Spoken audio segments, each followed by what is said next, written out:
Assalamualaikum warahmatullahi wabarakatuh. Tepangkeun nami abdi Sri Dwi Rahayu sareng rerencangan abdi Laura Amelia. Dinten ayeuna abdi sareng rerencangan abdi bade nepangkeun perkawis kecap panahap. Namun anu disebut kecap panahap teh? Kecap panahap nyaeta kecap anu nuduhkeun tahapan hiji hal. Naon hungkul contona kecap panahap teh? Rada, semu, kacida, naker, teuing, paling, sedeng. Contoh ngalarapkeun kecap panahap teh nyaeta Lamun keur belajar teh sok karasa rada tunduh kecap panahapna nyaeta rada. kuring teh kacida, bungahna meunah hadiah tipun bapa. Kecap panahapna nyaeta kacida. Mau sapedah teh ulah sok gancang-gancang teuing kecap panahapna nyaeta teuing.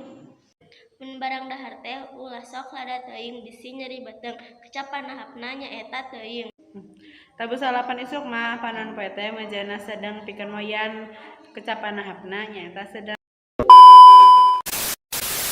Kitu wae anu bisa abdi sareng rerencangan abdi nepangkeun. Hapunten BDA cariosan abdi sareng rerencangan abdi anu lepat. Wassalamualaikum warahmatullahi wabarakatuh.